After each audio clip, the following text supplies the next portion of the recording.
Hello, everyone. Good evening, good evening.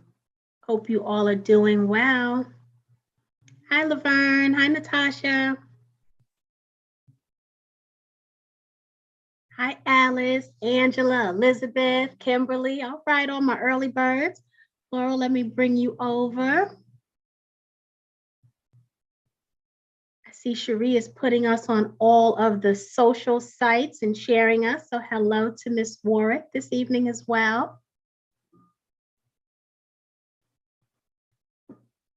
Everybody had a good day. Thank you, Angela, for dropping your city and state.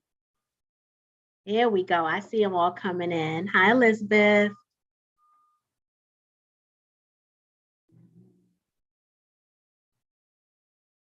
Natasha, you're actually on my list to send you a follow-up email. I need to make myself another note. I had a question for you about something, and I wanted to chat about the information you shared and see if there's any way we could help you.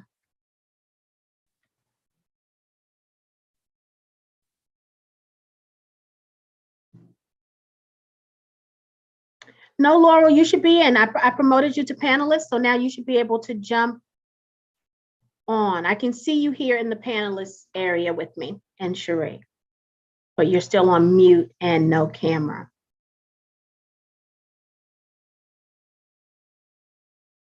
Awesome.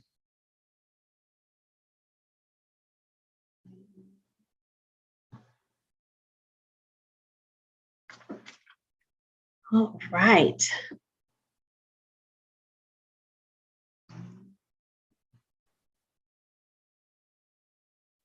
Hello, everybody, beautiful people. Hello, Tawana. Hello, my dear, how are you? I'm good, thank you. I hope everyone is doing well today. And we have one more minute until we're going to get started. So we're glad to have our guests on as well. We've got, let's see here. Let me actually hit the recording button here. So hey, everybody, welcome to the 10K Project. We are the largest community of investors who actively fund Black-owned businesses. If you want to be an asset accumulator, you are in the right place. I'm here with my girl, Tawana, and our special guest, Mr. Scott. Laurel is here today to talk with us all about building startups and also equity crowdfunding. And you may be asking as an investor, I don't need help with building a startup. I'm happy with my job. I just want to invest. Well, as investors, we want to know what to look for within the entrepreneurs that we are potentially funding. So Laurel has a great program called StartupStarter.co. You all can go and check it out. He's assembling a world-class faculty to help business owners with regards to starting, growing, scaling their businesses, getting to gazillion dollars. And he's here today to tell us some of that insider knowledge from an investor point of view, some of the things we want to look for. So hey, Natasha. Hey, Elizabeth from Queens. Hello, Nicole tonight. Angela from Alabama. Laverne from Wharton, New Jersey. We've got Kimberly in here from St. Louis. We have Robin from Rancho Cucamonga. Hello, everybody. Don't forget to put your city and state in the chat so that we can recognize you. So, we have Nicole here from Charlotte. So we promised, number one, that announcements are not going to be more than 15 minutes today. Last week we went over, but I realized that that was because we were so excited about the business buying mastermind, which is full.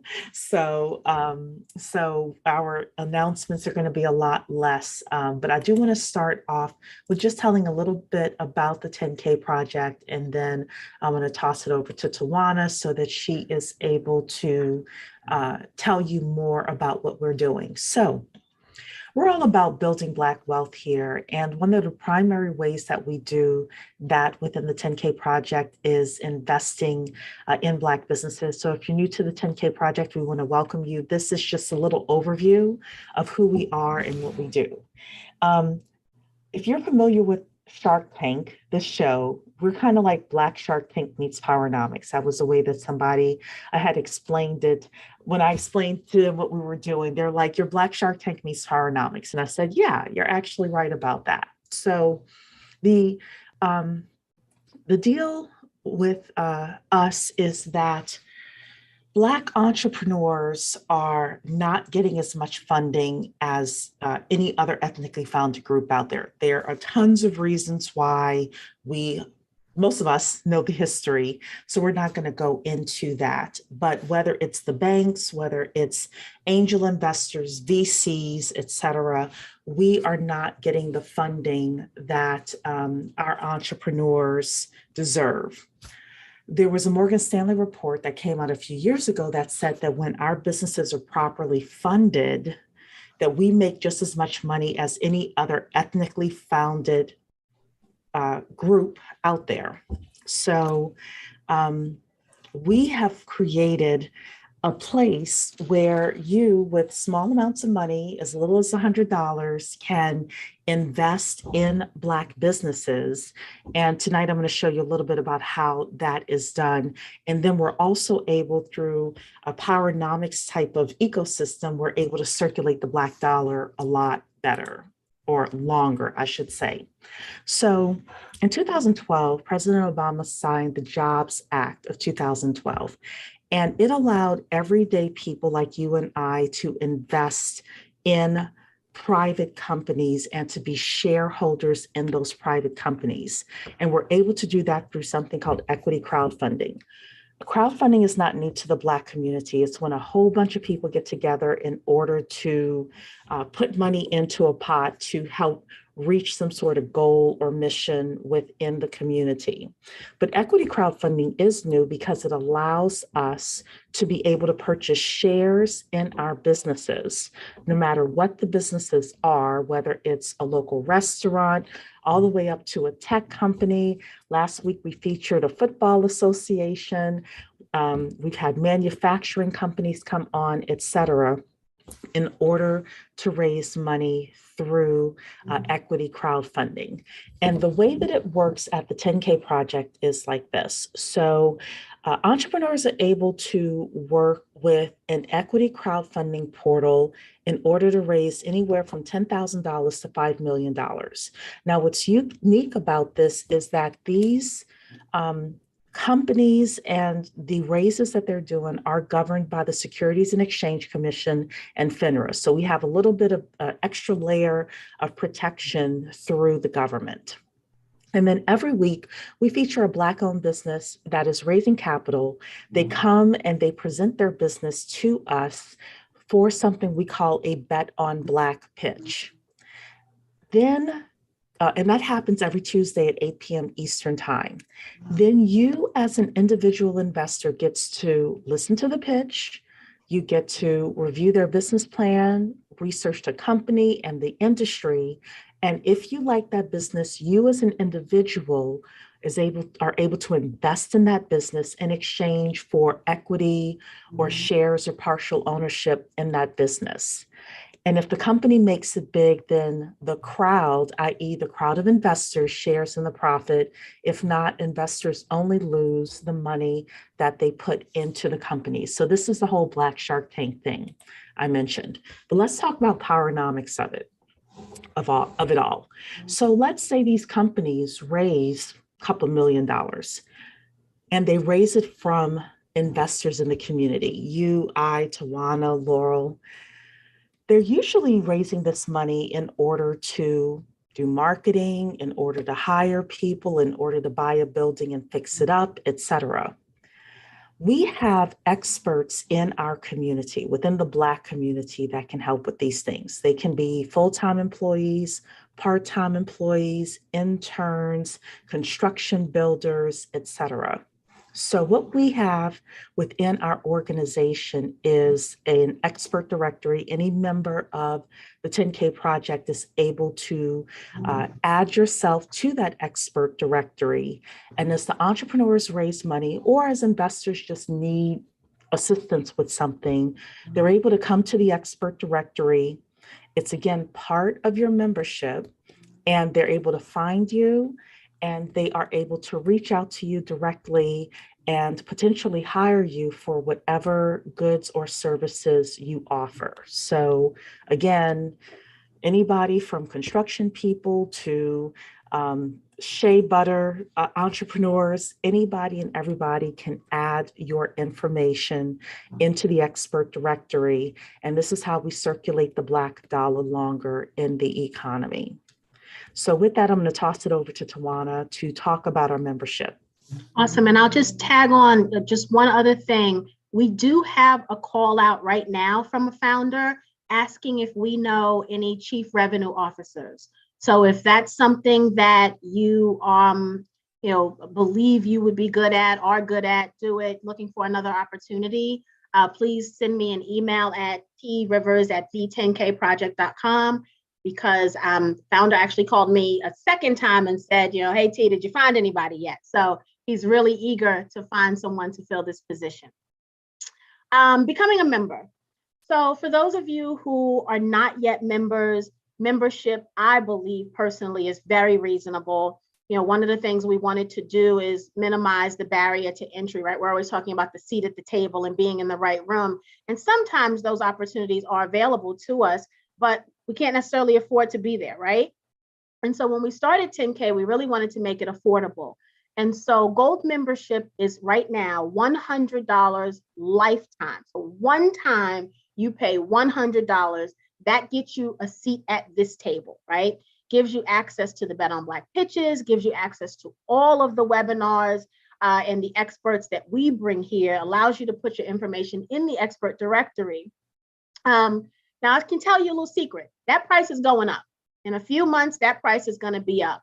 One of the things that we realized is we can make this affordable, but for everything we're giving, we also have to make it to where people feel like the value matches the service that we're providing, right? What we're finding as we go on our startup journey is that we've priced ourselves too low with good intent, right? But we've priced ourselves too low based on the value proposition that we bring. And so that price will be increasing as soon as our developer has time to finish the build on the website. So I say that to say, now's the time. If you've been sitting on the fence, now's the time to get in at the one-time $100 lifetime rate. For anyone that's already a member, you won't have to pay anything else because you paid for lifetime membership. But just wanted to let you guys know the price will be increasing in the next few months. The coolest package I think we have is the Platinum membership, because we partnered with Freeman Capital, a Black-owned financial services firm, and they offer 6 months of financial planning to 10K members. So for any member who joins the Platinum package, you get everything that's in the Gold package, but you also get 6 months of financial planning, unlimited touch points, right? So if you want to call them every day with a question or a comment or concern or whatever, you can do that. It was pretty cool because when we first approached Freeman Capital, we were only asking for 3 months. And they came back and they said, Tawana, we really want to offer the community 6 months. And of course, my first question was, at the same price? And they said, absolutely. We think 6 months is the sweet spot to really allow people to change their mindset, their behaviors, and ultimately change their life. And so we believe that the partnership with Freeman Capital is priceless, right? They are really good partners that care about the community. They also always tell us how prepared 10K members are when they finally connect with them. They have such great luck with our members really following the program and doing their homework and really taking a deep dive, which is a testament to everyone here in the community. It shows that when you come to 10K, you're really ready for a change. And it appears that everything that we're presenting to you is adding value to that. in helping you with that change. So I'll also say that the Bet on Black pitches are something that you don't want to miss. They happen every Tuesday at 8 p.m. Cherie talked about that. This week's Bet on Black pitch is, see, I always give you a little tip. Let's see. It's a product. It's, I want to say it's a men's product because that's not all the way true, but it's primarily true. So I'm going to say it's a men's grooming product. That's what I'm going to say. And so, you know, if you want to know more, you have to join me tomorrow night at 8 p.m. to learn more about tomorrow's pitch. We are giving an incentive to everyone who joins live. Your name goes in a drawing to potentially win either $100 cash or the upgrade to the platinum package. So how it works is now we're in February, or excuse me, we're finishing up February. Oh no, tomorrow's already March. Goodness gracious, we're already at the new Tomorrow month. is March. So tomorrow is a special night. So tomorrow Yes. night, in addition to your name going in the drawing to be able to be in the March prize drawing, tomorrow night we will actually give the February prize. So we'll call the February prize winner. So if you came to a Bet on Black pitch any time in February, then your name would have gone in a drawing. And tomorrow I will be calling that name. Actually, I'll be letting the founder call that number. And so your names will be kind of associated with a number. We'll tell the founder to pick a number between 1 and whatever. And then they will pick that number, and that's how the winner will be drawn. You do have to be present to win. So if you came even one Tuesday, you don't want to miss tomorrow because you won't want your name to be plucked and then you're not there. So good luck in advance to everyone who is going to join. And just thank you guys for supporting us. I say it all the time, but I mean it. So I never want a moment to go by where you think we've taken you for granted, because we don't. So thank you so much. Thank you for joining tonight and every night. We try to bring you amazing presenters to tell you something that we believe is going to help you in your wealth journey, wealth building journey. And so tonight is no different than that. Cherie, you want to introduce Lorel? Before we do, we have actually a few key questions that keep coming up. So the first is, how do you upgrade? So I want everybody to see here in the Knowledge Center. This is how you upgrade. You log into the Knowledge Center, you click My Account, you'll see your picture there or the shadowy person. If you go down here where it says Member Level, it says Upgrade to Platinum Membership. You click that button. It only charges you $247, which is the difference between $347 and the $100 you have already paid. So again, go into the Knowledge Center, click My Account, you'll see your photo there. You come down here where it says Upgrade to Platinum Membership, and you're able to do that there. The other question I saw was variations of how much is membership going up, when is it going up, etc. Tawana and I are tight-lipped on how much it's going to be. However, I'm going to say that the increase is going to be significant enough for you that you want to get in on the $100 lifetime right now. If you are, part of it now, all I'm going to say is you all already know the value that we give. Now we're going to be charging, we're not even charging our worth, but we are charging more. And that's putting us on the hook as well to bring you more great content. I'm working now on getting quite a few additional live streams together to help with your asset accumulation. Tawana and I are working on getting the stock investing mastermind up and running, the tax lien investing mastermind up and running. We have a real estate mastermind that we're working on. You all already know we're buying businesses. I just spoke to a guy last week who's like, oh, we could do crowdfunding with real estate. He and his group of fraternity brothers and people already buy real estate, and now they're interested in working with us because they didn't think about equity crowdfunding and getting the community involved. And they know Chris Senegal, who raised over $1 million to do his development down in Dallas. We have people coming to us now. So all I can say is get in. Get in now. Get in now. How many members to date? We have just under 2,000 members. We had a great Shop Black article that was written about us. We had quite a few members come in there. So I just want to make sure, I think those were the two big questions that I saw. And then Michael is saying that he's been a revenue manager and CFO in the past, Tawana. So FYI for that. Okay, perfect. So, something in the Q&A here. Oh, Aura is asking, can I gift my son a membership and sign him up? The answer is yes. You can absolutely do that. All you have to do is go to the10kproject.com, put your son's name in as a member, and then your payment information, and he will get all of the access as a member. Yeah, put his email and put his email as well. Put his email address in. Yes, yes. And Aura, we know you well enough that if you email me info@the10kproject.com and ask me if it went through, I'll let you know that it went through. I'm able to see that on the back end. Okay. Anything else, Tawana? Nope, I think that's it. We said 6:15, but I did want to answer those questions. So we got it. Okay, perfect. So Laurel, welcome. Hi, how's it going? Going good, going good. So We're pretty good. Yeah, we can hear you just fine. Cool. Yeah, how are you guys doing? This is great. I love to see you guys' energy as you guys talk about this and just really like getting your community pumped. This is great. Yeah. So Tawana was actually the one that found you, and that was because you led Equity Crowdfunding Week last week. So not last year, sorry. So why don't we start off just talking a little bit about yourself and how you got to where you are today in your entrepreneurial journey? Wow. I don't know how long we have. Well, for this question, 3 minutes. Good.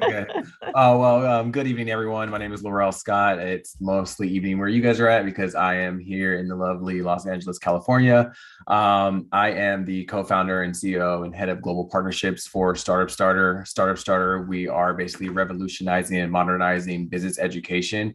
And we've become a business education media studio and launching a business school to make it more affordable for individuals all across the world, whether you're an underrepresented minority founder, whether you're a kid who dropped out of high school, whether you're my sister who has a barbershop, you want to start a business, we want to give you all the tools that you need to. So we're creating high valued content with major brands who are effectively making change in the industries that they're experts in.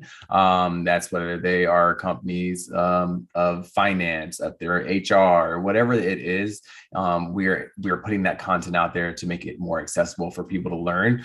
Everyone can't afford to go to a top tier university. Everyone can't, have the means to pay for these very expensive educational schools or gurus to learn from. So we're making more affordable content in cinematic value. So if you think about masterclass, we're basically creating masterclass for business, right? So now you can not only learn, and what's happening is everyone's attention span these days is so different. Everyone's here, everyone's there, right? And so how do we capture people and keep them motivated to not only learn, but also make it appealing, make it cool, and make it sexy for them? That's all about what our brand is.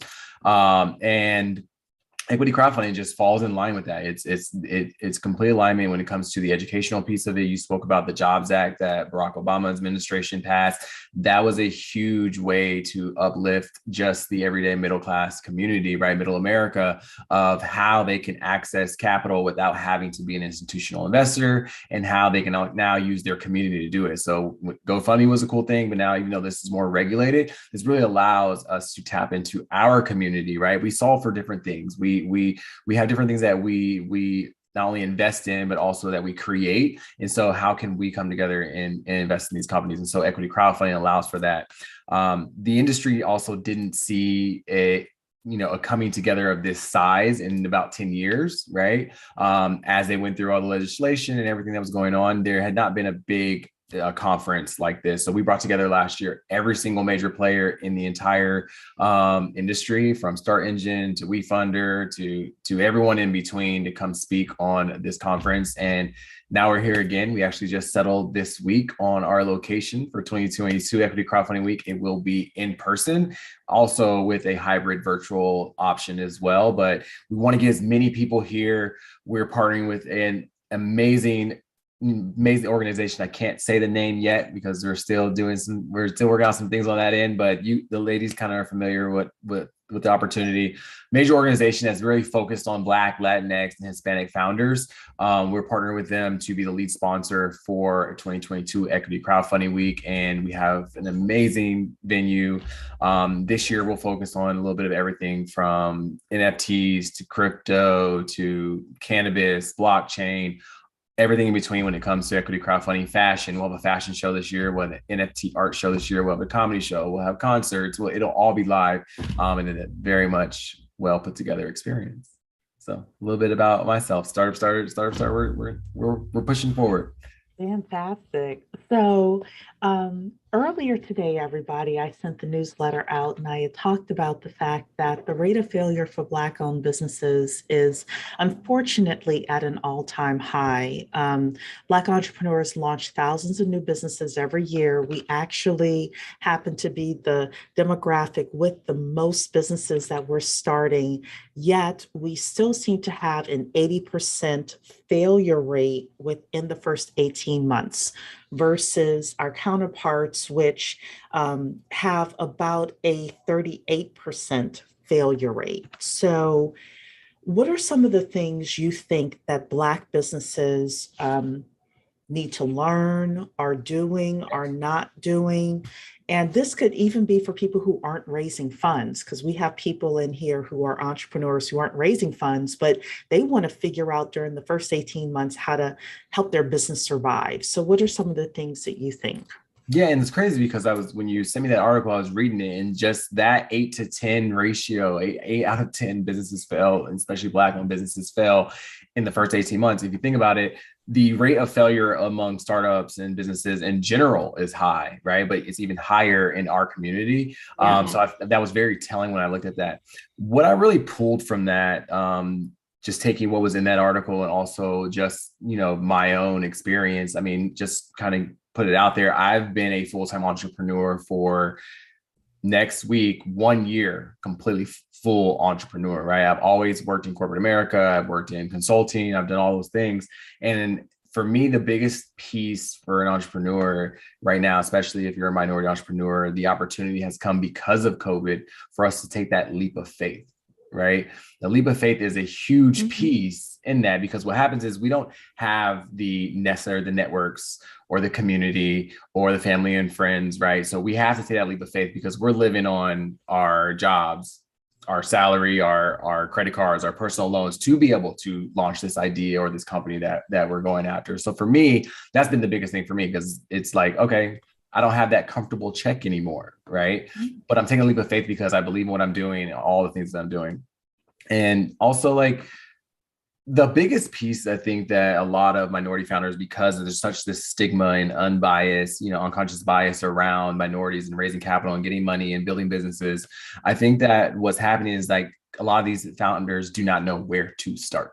Right. And that's one of the things that we solve for specifically is, where do you start, right? How do you set your business up legally? How do you pitch your company? How do you tell your story? How do you go raise the equity crowdfunding? Why is money important? Where do you go get it from? What are alternative financial resources that you can go after, right? Another thing is what you guys mentioned here. And Tawana was saying how someone's looking for a chief revenue officer, right? It's the community and the network. We can no longer be afraid to tap into the networks that are around us, right? Whether they're white, Black, or whoever, we have to tap into those networks. We have to ask for introductions. That's probably the biggest thing that has made me successful in my career, whether it is in corporate or whether it is on my own as head of our partnerships, is I'm going to ask you for an introduction. If I see you're connected to someone, whether you know them or not, if you're able to, an introduction, it goes so far, and we can't be afraid to ask for those introductions, right? Now, let's talk about the real issue, right? the unbiased access to capital. That is a huge thing for us, right? And the thing about it is it starts not now and today, it's generational, right? There's this generational stigma of us not having, a lot of times people who are starting these businesses, especially these days, are first generation something. First generation university, first generation starting a business, right? Because we've always had this idea, go to college, get good grades, get good grades in high school. And then once you get out of college, you go work for a company for 30 years, right? My parents' generation, that's what it was all about, right? And that's no longer, when you have Gen Zs, you have millennials, that is no longer the same path as it used to be. We always used to say, oh, we have to continue to invest in 401k because that's how we're going to make money. That's how we're going to live as we get older, right? But what we have to realize is that through that, it has not allowed us to have access from family and friends, right? Where our other counterparts, in order to raise $50,000 to $100,000 to launch their business, they can go to their family, they can go to their friends and just pull it. And now they're able to do what they need to start the business. On the other side, we are having to access capital through personal loans again, through working every day, right? And how do we counteract that, right? And so we have to expand our network. And I think that's a huge piece on that front as well.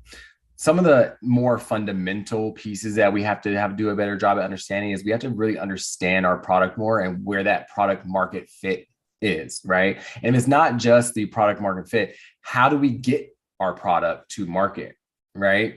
And then Tawana, you brought it up earlier, your value proposition. Our value proposition is big. If we don't know what our value proposition is, how are we able to pitch it to someone, right? How do we tell that story? And we, as you know, a lot of times minority and Black founders, we find that we don't necessarily tell the story like other people. So we have to be very strategic of how we tell our story and know our audience and who we're in front of. And I think that's really what's helped us. It's equal business stature is what I call it, right? So I'm getting on the equal playing field of who I'm in front of, whether it's a client, an investor, potential partner, or any of that, that we have to understand the story that we're telling them, because our story is completely different. How we go about it is different. And a lot of times when you're talking to, especially when venture capital, there's always this idea of we don't fit into their profile already, right? So when you go into the room, you're also sitting amongst typically white investors, whereas we need more diversity at the investment level, which we're seeing more of today, right? All the Black Lives Matter, all these different killings and shootings and police brutality, all that stuff has really brought out an investment into Black, even Latinx communities. But we need to see more of that, and the more we see more representation in the investment community, the better it will be off, right? Understanding your how, understanding your why. Like those are big, another two big pieces, because what I found is if I understand my why and I understand my how, then it aligns to my mission and vision, then I'm on the right track. Because although I might continue to pivot along the way, my mission and my vision doesn't change. It just aligns with my how and my why. Right. So that's a big thing for me, is like, how do we, in StartupStarter specifically, because I'm Black, he's Latinx, my co-founder is Latinx, I'm LGBTQ, he's a veteran, right? So we have to really understand how everything that we do aligns to our mission or our vision, right? And we don't just focus on Black, we just don't just focus on Latinx, we focus on everyone as a whole, because there is a lot of underrepresentation when it comes to founders in general. And the percentage of funds that are going out is it's just a huge deficit of where it should be.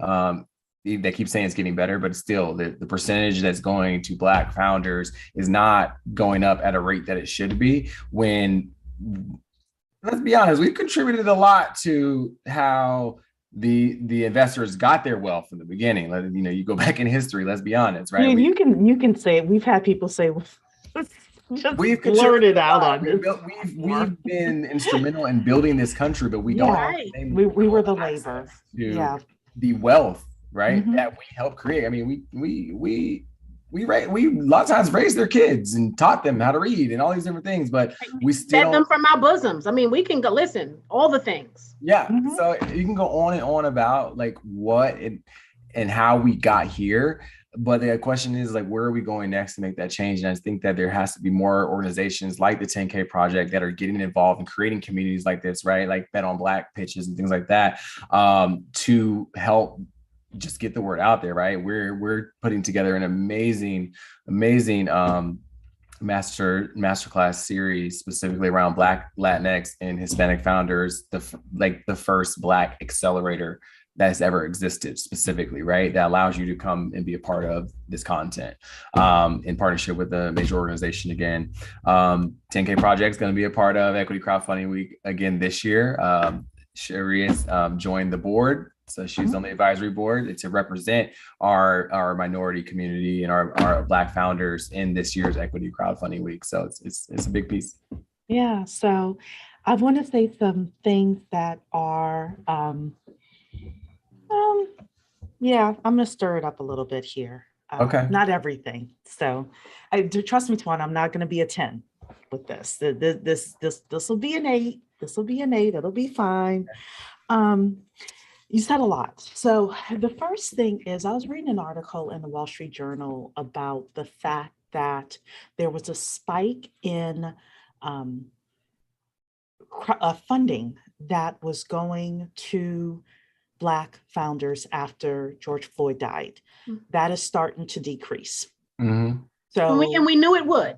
And we knew it would. The Wall Street Journal is confirming. I've read it a couple of weeks ago. I really should have pulled the article out so that I could have done I could probably still go back and find it. But, Black entrepreneurs are going to have to be as competitive, probably more competitive than ever.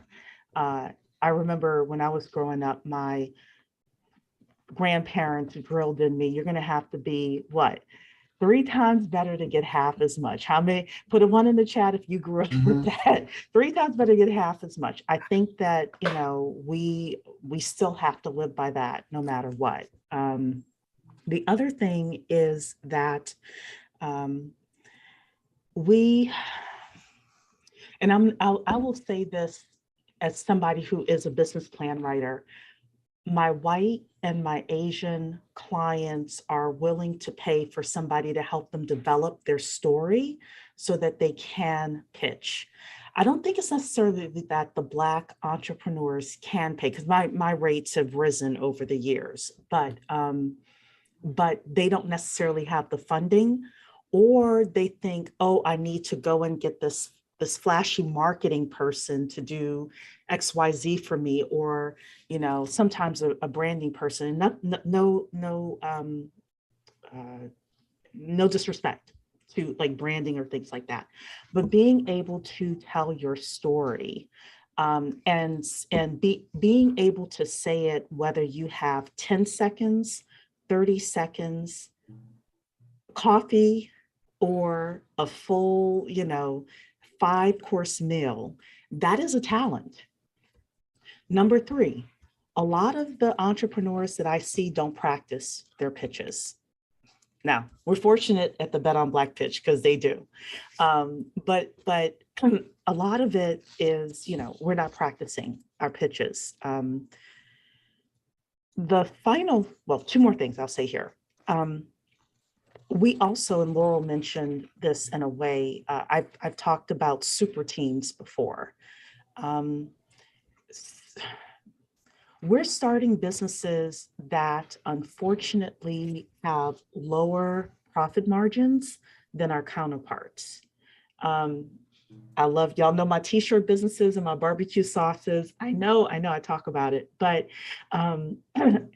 sometimes when we look at our counterparts, they're starting tech companies that have 60% margins, and they're working on a product that's solving niche problems or things like that. And they're pulling 4, 6 people together in order to solve that problem.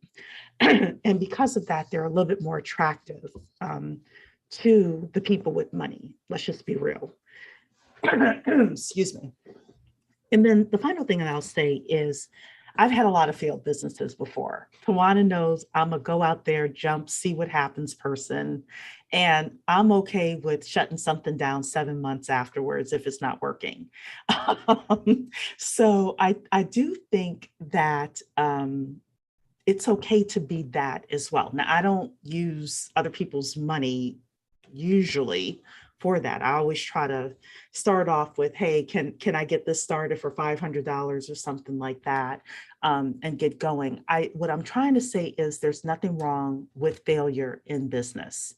You know, I've had several failed businesses myself, but the truth is oftentimes we only need one in order to be successful. And sometimes that one is the grand slam that really changes the world. So that was my hodgepodge of stuff. I'm going to toss it over to That was a lot. That was a lot. Well, he said, Laurel said a lot. That was 12. She gave a 12 to one, and she gave a 12. She didn't. No, she goes worse than that. No, I go worse than that. I could have gone worse than that. I don't feel bad because I feel like I was talking a lot too. So now I will say I don't agree 100% with everything you said. Surprise, surprise, right? Sure. I don't believe that.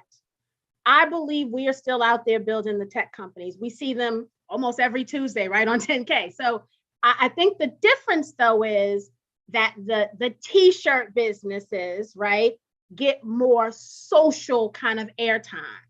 We're not talking about the tech companies. So I think that's why it feels like they're not there. But I don't want us to think for a minute that Black people are not out there creating amazing innovations in tech, because they absolutely are.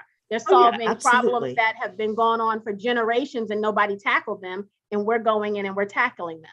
I think the difference where I think the problem comes in at is we don't get the funding to tell our story. So even if we practice the story, we're still not getting the funding to tell the story to enough people, right? And then the people who know about my story are not sharing my story, right? Because we don't do that well either, right? We don't big up each other enough so that we all celebrate the successes of our people. And so I think we, the community, we have to do a better job of that. Everybody who's a 10K project member, if you're not sharing those pitch links that we give you and talking about every one of those founders, whether you want to invest in them or not, if you're not sending those campaign links to people and saying, hey, check out this company, not my thing, but it's pretty cool, right? If you're not doing that, then you're not doing your part.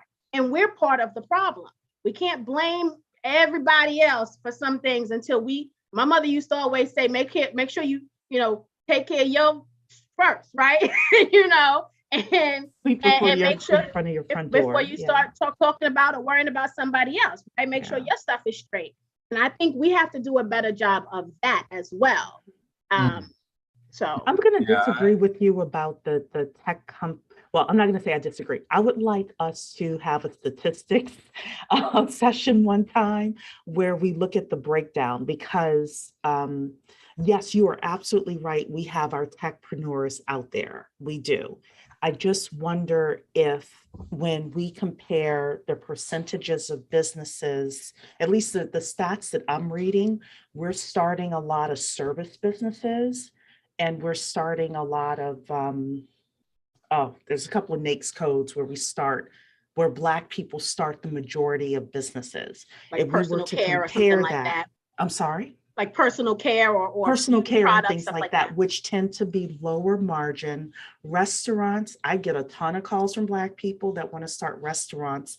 They tend to be lower margin than our counterparts. So even with people who just want to start these types of businesses. So, but I can agree with you that, our techpreneurs do have a difficult time, but I think all of our entrepreneurs do. I think that Justin, I'm sorry, Justin, you're asking how can you pitch? Go to the10kproject.com, click on the entrepreneur link, and there'll be more information there. Go ahead, Laurel. Yeah, I mean, a couple of things just piggybacking off what you said. So the George Floyd thing, right? It's slowing down, like Tawana said, because we all know, let's be honest, that when there is a situation like this, our white counterparts, our white communities will find a way to perpetuate what is going on. How can they benefit off of what's going on? So it's always a seeming of that they're helping, but what are they doing to actually, how are they, winning off that of their own, right? And I find that we have to recognize it when that's going on, and to really understand that, like, these opportunities that we're seeking is like, it's a what's in it for me type of thing when these organizations are doing it, right? And it's the same thing that happens in our own communities, like what you spoke about of people not posting and not sharing and things like that. Like, we do that all the time, right? Because our first of all, our attention span is so short. Let's be honest. TikTok, Instagram, Facebook, swipe, swipe, swipe, swipe, swipe, swipe, swipe. Everything's a swipe, right? You just moving past things and you forget things and you don't do this and you don't do that. And what is really happening is that everyone is having this what's in it for me, and especially in our minority community, our Black community, that on our own has been a huge thing, right? I got to go out there and get it on my own. My grandmother did it on her own. She raised these 3 kids, or whatever the case may be. We felt like we had to get on our own. And that's where what Cherie said is, as far as the teams going out there to get it, right? A lot of times we are doing this on our own, and we're taking baby steps. We're not diving all the way in. We're also not bringing together and looking for our individuals specifically in our community who can be a partner, who can win with us, who can go in it with us, who can say, hey, 50-50 equity, let's build this company together. Who else we need, right? We have to be better at building our teams up for this as well. Practicing your pitch, I think that goes without saying. We've got to practice our pitch. We got to practice how we talk. We have to, we talk different. Come on. We sling it out when we need to sling it out. I mean, sometimes our pitch might have a little curse word in it or something, but let's be honest. I mean, we can talk white when we need to. Yeah, we can talk. Hello. He is not talking white. Oh my Lord. We can. It was funny because that's what I used to be told when I moved from Sacramento, California, and I moved to Miami, Florida. When I was in high school, I went to the school. They're like, oh, you talk white. I'm like, no, I mean, I talk proper because I talk English, right? Yeah, who gave white people the copyright on proper English? That's not a thing. Right? Well, but we did, though. We do that to each other. I have never had a white person say, Cherie, you talk white. I've had a white person say, you're very articulate. That's the same thing. It means it translates to the same thing. Well, I've had that. Yeah. Yes. Yeah, I mean, and I don't know if we're answering questions. That Kiara. Yeah, you can definitely answer questions, and we have a couple of other Black business people seem very ignorant. Even Black tech companies with tech companies are overlooked for funding, right? And that's huge. We are overlooked for funding. It goes back to the amount of minority investors. Majority of startups are by white men, and majority of individuals who are investing in these companies are white men investing in white men, right? And they use situations like George Floyd to say we're gonna make a diversity fund, right? Well, your fund should have been diversity already. When you have $100 million fund, your minimum check is $1 million. Why is only 0% to 1% of those individuals in your fund minority led companies? That's because you're not looking at minority led companies, right? So it's not that we're ignorant. We definitely have tech companies. And I also, the caveat, devil's advocate on the other end of that is, a lot of times when it comes to certain businesses, we also like to take the easy way out. Like, and not to say that there's nothing wrong with t-shirt companies, but those we create easier companies, right? Tech is hard. I mean, we've been building the tech here on StartupStarter for the longest, right? It's a lot of work. We still haven't gained access, right? We've been raising capital probably for about 3 weeks, and we're getting the same pushback, right? We know how to tell our story. We have our brand, but again, you're looking at a company who is minority led, and we still are overlooked. It's like we don't even get past the second call. It's like, oh, you know what, you're too early, or there's no like, hey, here's another investor in my network that I think might like this. They don't even do that. It's just, you're pushed off to the side. Let me go on to the next, right? So, and it's unfortunate because I think there's also a power trip in our own community when we have those minority investors in that place of power, that they also are overlooking us as well. And so I think the stigma's not, yeah. Yeah, so that was one of the things. It's not changing. So that was one of the things that I wanted to bring up to you, because one of the things we're doing in our network is that we are now engaging with angel investors and VCs to help build an alliance of, people with money. And a lot of Black entrepreneurs make the mistake of thinking because the VC is Black, that they're going to fund their company. And I have heard many of them say, most of them don't say it publicly, but behind closed doors, when the Zoom recording is not on, they are telling me, just because the person is Black doesn't mean I'm not funding them, doesn't mean I'm funding them. I'm looking at everybody and may the best person from the best culture win, etc. I think that entrepreneurs have to get out of this, oh, you're a Black VC, you're going to fund me, because I'm telling you, I'm not getting that. And I think that, and I don't think that should be the case, right? I think the best man should always win. The problem is that doesn't happen, right? The rules are different when they're looking at who the best Black entrepreneur is versus who the best white entrepreneur is. If you're looking for the best across the board, I don't think I won't speak for everybody here, but I don't have an issue with that. That's diversity. That's what diversity is, right? Everybody's on the equal playing field. But it's when the rules are different. Like, was a couple of weeks ago, I think it was on one of our pitches, we learned that somebody shared a story with us that they knew a founder. They were at an event and the founder had $25 million in revenue and still got funding. Overlooked by VCs in the room. So they were at an event trying to get funding, and it was a Black female entrepreneur, $25 million in revenue, and she could not get anyone to pay her attention in the room of VCs.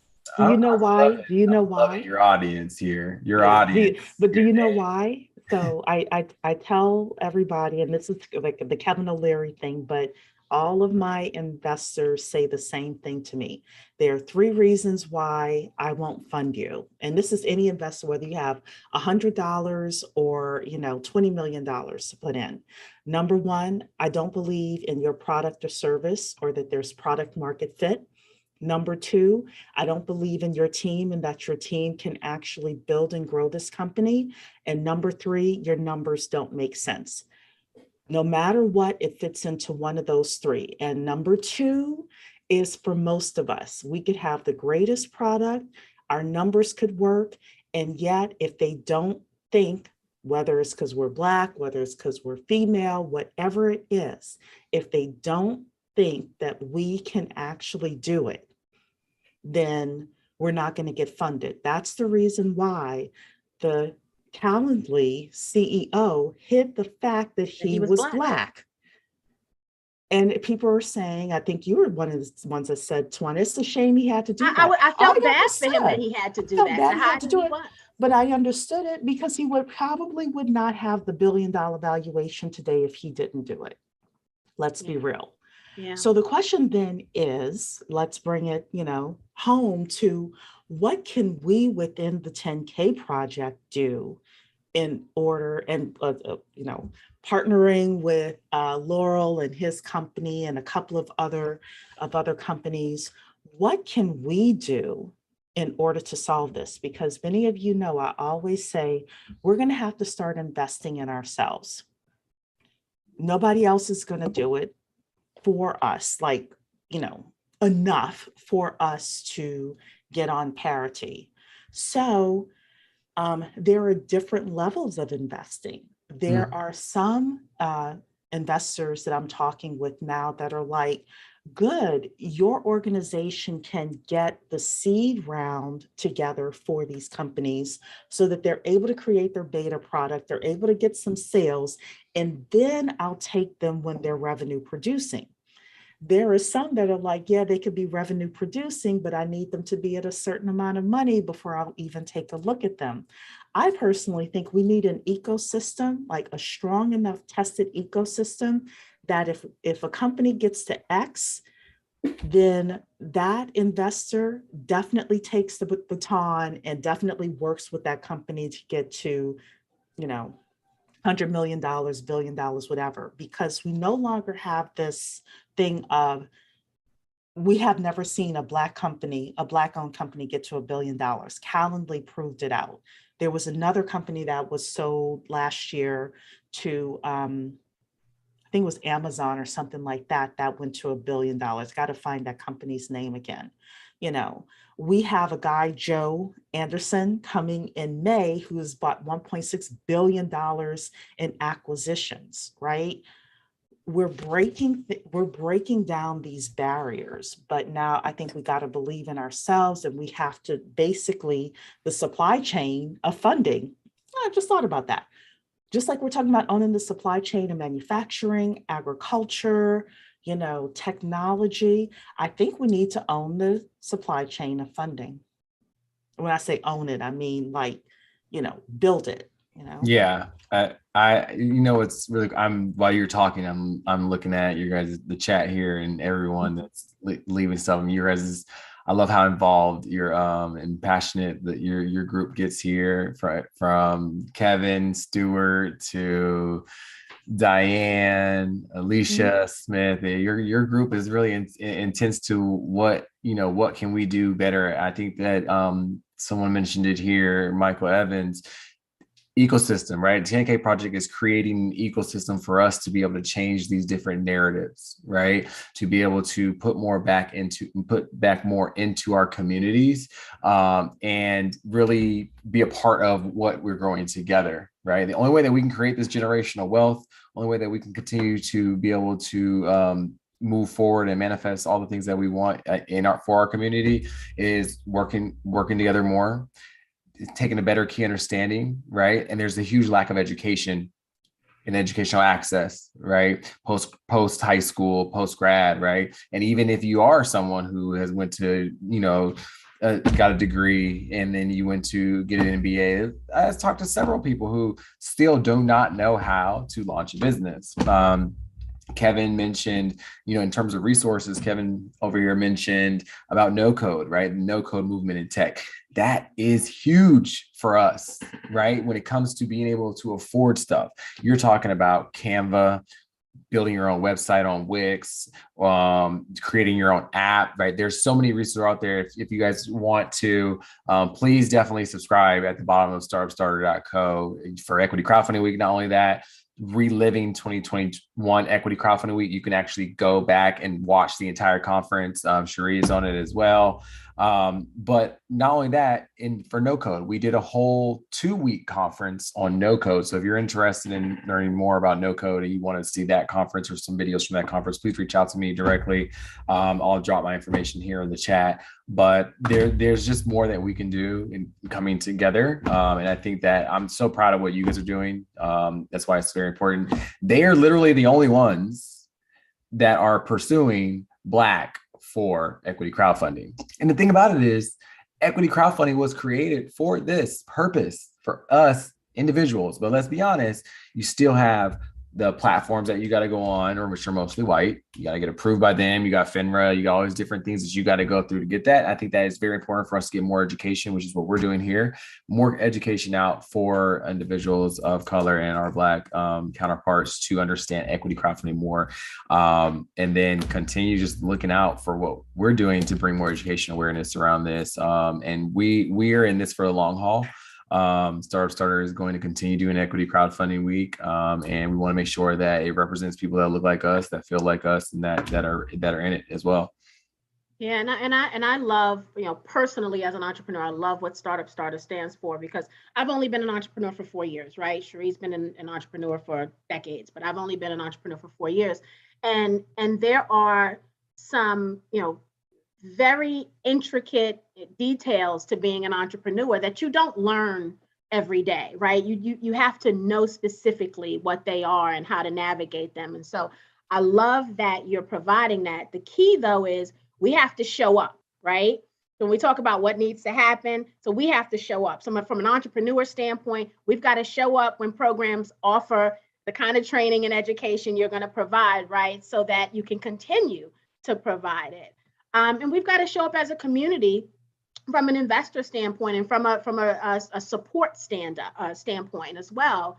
And we just have to do more. I'm not saying only buy Black. That's a personal choice, right? But what I am saying is we need to make a conscious effort to make sure our Black founders don't fail because we didn't patronize them, right? Right. And you still get to make sure they at least have, they're when you pick your 3 options, try to make sure 1 or 2 Black businesses are in the options, right? When you get your 3 quotes, right, for renovation or whatever it is, let's on purpose, right, intentionally include them. And if they don't stand out as the best, I'm not telling you by any means spend your money on subpar service. They don't stand out as the best, then don't go with them. But at least give them a chance. And the last thing I'll say is, when we talk about the T-shirt and the shea butter and barbecue sauce, because it comes up all the time. I'm going to say this is my personal belief. Sometimes we don't see the whole journey, right? And so you see the T-shirt company. I see the T-shirt company that after they make enough money, they'll become the tech company. Just like I see the stripper, or you see the stripper, and I see the doctor that the stripper's paying for, to get through medical school. So it's really, we have to be careful also not to judge, right? Because we don't know what that journey has been or where it's going. And so if we continue to support, more tech companies can exist from these service or product-based businesses, because as they grow and learn and connect with StartupStarter and organizations like that, they start to see more for themselves, right? They start to solve problems that they experienced in the T-shirt business that now they can solve via tech, and now they've got the capital to do so. So we just have to also be very careful on what our support looks like, because sometimes our words have power, right? And I say to the T-shirt, barbecue sauce, and shea butter people, think big, but be great at what you do so that you carry all those lessons that you learned in these industries into your whatever now is the next big thing. Yeah, these days you have the strippers start out wearing your shirt. No, there you go. Listen. Don't be hating on the strippers. No, I ain't no hating on the strippers. What would the world be without good strippers? Yeah, what we do. Oh my goodness, y'all are too much. Y'all are too much. So with that, Laurel, I'll ask you a final question, and I'll kind of like have us go around the table here. As an investor, as an equity crowdfunding investor, what are some of the things that you look for? Not necessarily industry or anything like that, but if you were to educate people on things that they should listen out for during the Bet on Black pitches, or when they're looking at campaign links or things like that, what are a couple of the little tidbits of information that you suggest people know? For me, team is the big thing for me, right? Like, what does the team make up? Like, what kind of people are on the team, and what is their background, right? And it could be anyone, right? But how does your team line up, and how does it line up with, again, the mission and vision that you guys are after? I also look for the traction, right? And the traction may not be in dollars and cents. Traction may be how far you've come, right? Because just give you the idea, and what Kevin brought up about no code movement is real. If you have not done something, or you're not utilizing no code to help build your company, to save money with building your company, especially for Black businesses that aren't able to have that $50,000 to $100,000 to start and pay for an engineer to build this, no code is the way to go, right? Huge part of the movement. But going back into that as well, when we look at the traction of a team, your traction could be the product, right? You could have gotten far with the product, and now you're ready to go to market, right? You may not be making money. And I think that's where a lot of investors go wrong, is like, yeah, I might not be coming to you and saying, hey, this is my idea. I have nothing going for myself. I don't even have a deck on my company. I can understand sometimes that an investor may not want to invest in that. It's not your friend who you're telling a story to that has money and they invest, right? And say, hey, here's the money, go get it started. But you're in a place now where you can actually tell your story, and you're able to tell it well. And in doing so, that traction will be in that story, right? Where did you start? Where are you now? Where are you going? How are you getting to the money?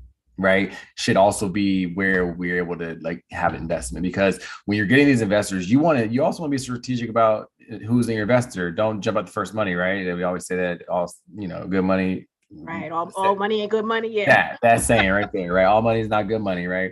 And we have to be very strategic of who's investing in our company. But what's really cool about equity crowdfunding is that now you get the people who are investing in your company are your users. They're your feedback. They're your team, right? You're hearing what they like, what they don't like. Hey, here, you can change this. Here's an idea, right? And as we all, as a Black community, get to know the more of the resources and the tools and the no code products and all these different places that you can go, we start sharing that with each other more. I think that it's going to just help us grow. I hope I answered your question, Sheree. Yeah, you did. Tawana, Miss Bet on Black Pitch herself. Tell the family a little bit about some of the things, again, that they want to think about as they're looking at Bet on Black pitches or just campaigns in general.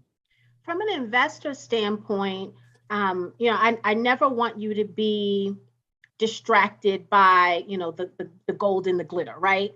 Right. We need to take deep dives into financials. We need to ask difficult questions. And we do that at the Bet on Black Pitches. This community is awesome about really getting to kind of the meat and potatoes and kind of, passing by the shiny object, right? We get to the core. And so I love that we have a community of sophisticated investors. So you want to definitely do that. And I also think, I'd be remiss if I didn't say, never invest more than you can lose, right? Because all of these projects can fail. And that's no fault of anyone sometimes. You think about all the businesses that didn't make it through COVID. Who would have been able to plan for that, right? So we also can't, when a business fails, that doesn't mean we can't continue to support that entrepreneur on their next venture, right? Sheree said, she's had several businesses that's failed, but here we are still supporting Sheree, and I can attest to the fact that she's an amazing founder, right? And so her character was only built stronger by those businesses that failed, and she's able to bring all of that knowledge to now this business and her business plan writing business. And so I think we have to remember that failure is an option for the businesses that we invest in. So we never want to invest more than we can afford to lose. And we also want to make sure that we're not chasing fast money, because that's not all, that's not a real thing for real. Sometimes maybe, but it's not the norm, right? So when you're talking about what we're doing, we're investing in startups, right? And so think about it. A startup is going to take years before it, even once they get the money, right, to start building and growing and doing all the things, it's going to take them years to solidify that, right? And so this is the long game we're playing here with equity crowdfunding. So, you can't expect in a year or two there's going to be a turnover. It happens, right?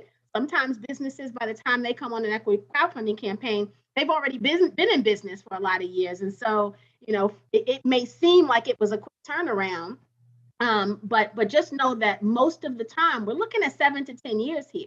And so this needs to be the long game. And so you need to research the industry, do your due diligence, obviously, on the company, but the industry that they're in, right? The problem that they're trying to solve, or that they say they're trying to solve. Is it really a problem, right? Are they the only ones solving it? Like, we need to really, due diligence is huge when you think about investing. It's not just about, I want to invest in someone because they're Black or because they're cute or because they're pretty, whatever the case is, it is the substance we're looking for. How is that project going to fit in my portfolio, right? And how does it solve the problem? Does it solve the problem better than companies before it?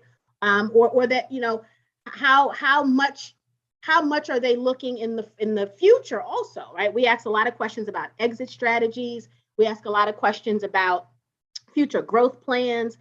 Those are the kind of questions you want to consider when you are building your portfolio. And essentially, that's what this is. Investing is building a portfolio that hopefully in the future will gain you positive rewards, right?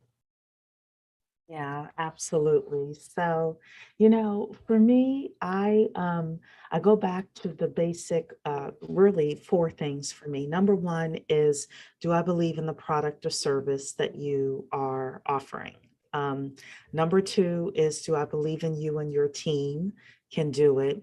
Number 3, do I believe in the growth strategy that you're telling me? Does it make sense? I'm going to add a 5th one here.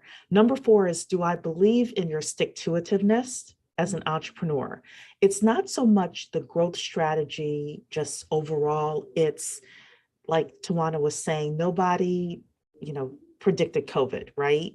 But can you zig and zag, appropriately? Are you going to be just that stick to it person that's going to need to endure whatever is forthcoming. And then number 5 is, do the numbers make sense overall? Is this something that I truly think is going to be profitable? And then from an investor point of view, even the greatest investors, whether it's Jason Calacanis that I've talked about, bring some more stuff from him, who is the GOAT of angel investing, or my friends that I have closed door conversations with, they still say out of 10 companies they invest in, 6 are going to fail, 3 are going to give them their money back, and 1 is going to be a superstar. So you're still looking at those odds no matter what. So when I tell you that you want to build a portfolio of companies, I'm not telling you that to just be selfish. I'm telling you that because that is what the professionals do. They build a portfolio, and it may take you 10 years to build your portfolio. That's perfectly fine. You're going to see the losers immediately just because that's the way that it works. But that future multi-billion-dollar company, that's going to be shown to us in year 8, 9, 10, 12. And if you stick with us on the ride, I believe we're going to have some multi-billion-dollar companies coming out of the 10K project. Some multi-$100 million companies coming out of the 10K project. I think we've got 2 unicorns that we've already seen in 2021. Even if I'm not going to say who I think, but there are 2 in my gut and my spirit and everything I have in me. I think we got two unicorns. Yeah. Even if we have a whole bunch of $20 million businesses, you're winning. Imagine if we had 1,000 $20 million businesses, how that would change the community. Yeah. So I think Kevin was joking partly, but then partly he's probably serious. So Kevin said, he said, sounds nice, but I want money now. And so Kevin, that's why you do some of the other things we're offering, right? That's why you join the mastermind. You learn how to buy businesses, cash flowing, profitable businesses, right? And I know Kevin happens to be in that class. That's when you go to the tax lien mastermind. You learn how to buy these tax liens, right? You build the now money a different way, right? You don't invest with the anticipation of the now money. You build that with those masterminds that we're offering. Yeah, and the stocks as well. Yeah. So but you're not getting 1,000x return on the now money either. So all righty then. Laurel, you are up. Any final words before we call it a night? For you guys, just keep doing what you guys are doing. Keep growing your community. All the participants, please continue to share this with our community. More of us need to know about this. Please go to startupstarter.co/equity crowdfunding week or equitycrowdfundingweek.com and check it out. We have a lot of stuff. The official announcement for 2022 is coming up. If you want to go to our main page and our current equity crowdfunding page, please go there and subscribe at the bottom. That way you can get the newsletters that say when equity crowdfunding is launching, when early registration is, the cost. There'll be some really cool rates in there for everyone. And then on top of that, just stay tuned for the different content that we're putting out that's going to start teaching you in different areas how to go get this money and how to learn money, how to learn your pitch, all those different things that we're going to have very just like you can watch it sitting down on your couch and on your Apple TV if you like. So yeah, stay tuned for that. And we'll see more of you guys. And I'm excited to have you guys as part of Equity Crowdfunding Week this year. And then also for everyone that is watching, if you are currently an active company on equity crowdfunding, please feel free to go to our page as well, and you can self-list your equity crowdfunding campaign on our Invest Now page. Fantastic. We'll make sure to get that hopefully to our Bet on Black Pitch founders as well. Yeah, for sure. That could help them. Them all. All righty then, Tawana, Bet on Black Pitch tomorrow night. Any final announcements before we head out? Be there or be square. Be there, be square, Tuesday, 8 p.m. Eastern time. So if you all become a member between now and 4 p.m. tomorrow afternoon, that's when I do my last little roundup to get you into the Zoom call for tomorrow night. If you cannot attend tomorrow night, don't worry about it. We send the replay 18 million times. So you will get to see it, hear it, participate in it, ask the founder questions, etc. Gigi, our website is the10kproject.com. Laurel's website is startupstarter.co. So I don't know which one you wanted, but want to make sure you got both of those. Okay. God bless everyone. See you tomorrow night. Take care. Bye, Bye-bye. everyone. Good night, Laurel. Thank you.